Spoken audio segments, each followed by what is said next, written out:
Есін біз осы тұрғындарымыз, Алматы қаласының Бостандық ауданының тұрғындарымыз. 140 мектеп таза қазақ мектебі.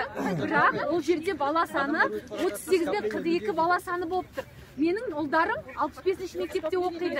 Өйткені ол жерде орыс мектебімен аралас мектебі. Қасымызда 22 барын 94 мектебі бұл орыс мектебі. Бізге әкімшіліктен ешкім шықпайды. Біздің жан айқайымыз осы жердегі мына дияқ шөлес кете береді, сіздермен қайта-қайта кетіп қалады. Жан айқайымыз қазақ мектебі болған объект бар. Тек қана сол үшін жиналған.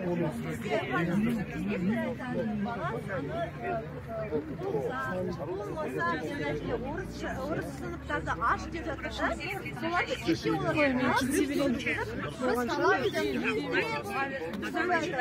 орыс сыныптарды ашылсын деп олар талап етіп соцсетиға, тиктокқа жариялап жатыр.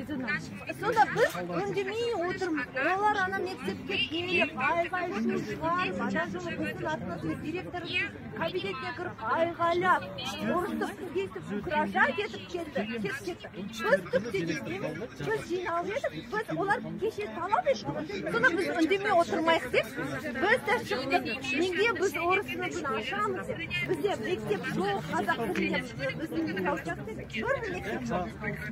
Соны біз соны талап етеміз деп шықтық, соны біз де жеткізейік деп.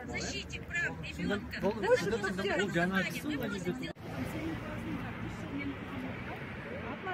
көреді. Бірақ соған қарамастан мен мемлекетке ауыстырайын деп отырмын. Не үшін? Өйткені бұл қазақтың баласының ұрпағын, санасын уламау үшін